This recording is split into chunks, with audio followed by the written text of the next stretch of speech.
Hi everyone, this is Caly Person for the Greenery. Welcome. Today's card is going to be sharing some beautiful florals in what I'm calling a hollyhock garden. I'm combining a few products to make today's card, so let's take a quick look at what I'm using before we get started. This is the Garden Gateway die, and as you can see, there's a beautiful floral arch behind it, and that uses the Impressionist Garden stencil and die set. So for the stencil, there is a 5-layer stencil set that is going to create the floral archway in the background, but then you can also die cut that so that you can ink blend your background if you wanted. Last but not least, there's the Botanicut's Hollyhock set, and that's going to die cut all of the hollyhock parts so that you can piece them together from some beautiful hollyhock stems. To make my card, I'm going to first ink blend all the 5 layers of the Impressionist Garden set. The first 3 layers build upon the greenery of this vine, so I am using 3 shades of green. I'm going from light to dark. So with each stencil, we're just adding more details for the greenery. I love that you're able to see really light green on this because it kind of looks like sun hitting those petals, and it really adds a really beautiful effect. Then for the final 2 layers of this stencil set, we are going to be adding some flower blooms in the background. I'm using a pink and an even darker pink for the second layer to add that really deep depth of color for those beautiful flowers in the background. So the Garden Gateway is going to go over that, and if you want to leave it as is, you're more than welcome to. I like the ability to die cut, that way I can ink blend the background to give it more interest. Now you can leave that Garden Gateway die cut white, but I'm going to grunge and rough texture it a little bit with some additional gray ink. Now with the tacky mat in the background, it's not always a smooth blend, so it's going to look splotchy and dark here and not as stark in other places. And that's okay, because a lot of this is going to get covered up by the hollyhock stems that I'm going to piece together and adhere to the front of the Garden Gateway die. But you get the idea. You're going to grunge it up, make it look a little bit more realistic, dirt and whatnot in nature.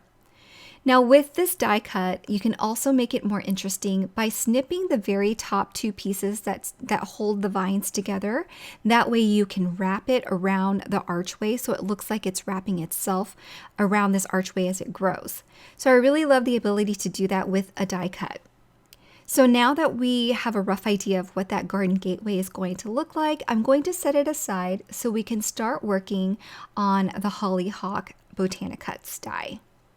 So I've created a template here by die cutting this single die without snipping it apart on an A2 sized panel.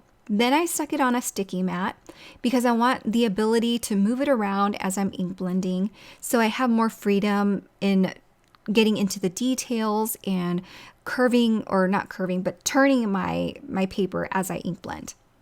So we have 2 hollyhock stems, one that's more fixed so that you have to adhere the flowers exactly where they're meant to go, or you have a singular stem that you can kind of freeform to create different variations of stems. Now I tried to point out there, but I was speaking over that part, but there are 4 clusters of flowers, and you can refer to that package insert to see where those flowers go. And I've die cut and kept all the pieces together. I'm going to number them 1 to 4, or in my mind remember where I set them in my little flower dish there to keep them all organized.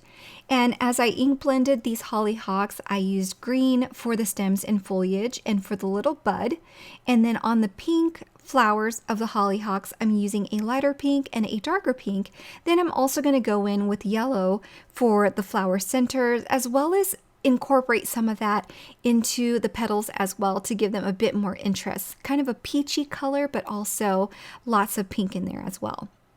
So as I'm ink blending, I'm going to keep everything organized because I don't want missing petals or pieces to go in on different flowers, because they all are supposed to go together in those little clusters of flowers. Again, there are 4 different flowers, and once I remove all those die cut pieces from the template, I can inlay new pieces to help me ink blend the rest of the flowers and stems.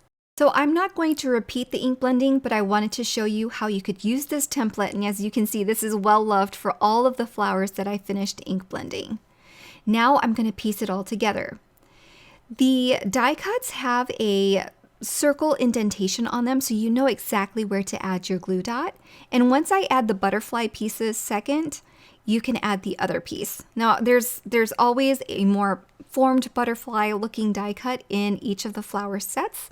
So that's what I'm referring to as the butterfly set. But there is no wrong or right order. You can do it the reverse order as well.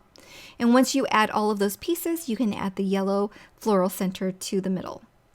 So I have all of my die cuts here. I did 6 of each size. It's way more than I needed for this project, but it's nice to have extra too, just in case.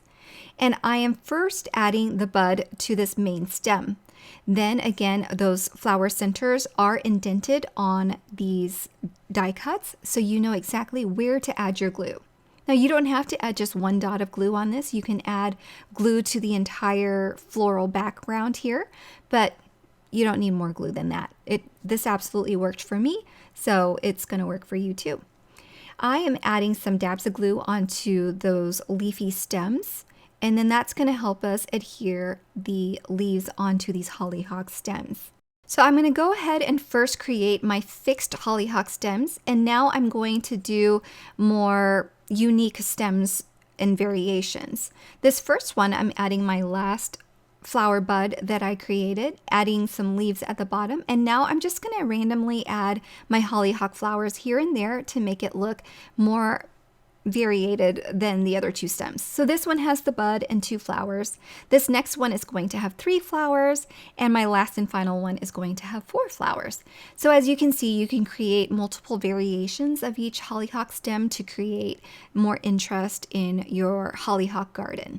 So as I mentioned, this is way more than I need for my card, but it's nice to be able to show you all the different variations that you can create. And it's just going to leave me with extra stems for another card project. All right, so I have my 6 hollyhock stems here. Now we're going to go ahead and start piecing our card together. I'm going to start by adhering my background vine flower to the garden gate and making sure to adhere the top here so that it's nice and secure. Then I'll set it aside so that I can ink blend the background.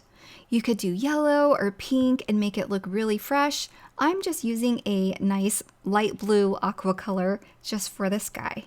Before I adhere this down, I'm going to add some hardware to my garden gate, and those are the little black pieces that I die cut and had it in my flower dish.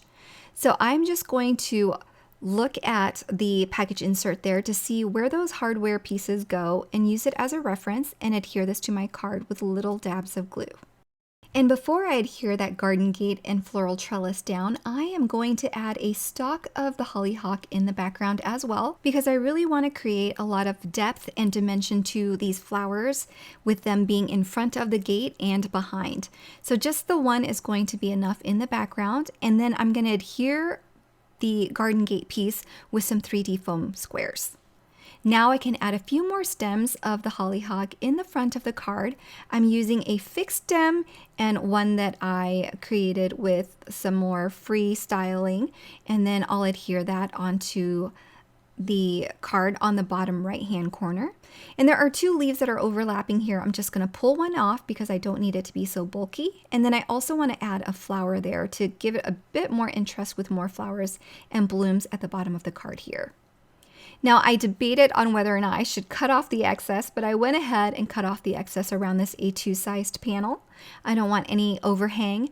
You can actually leave overhang on the right and left sides. That would really make the card beautiful, but if you're concerned about it not fitting into an A2 sized envelope, it's best to cut off the excess.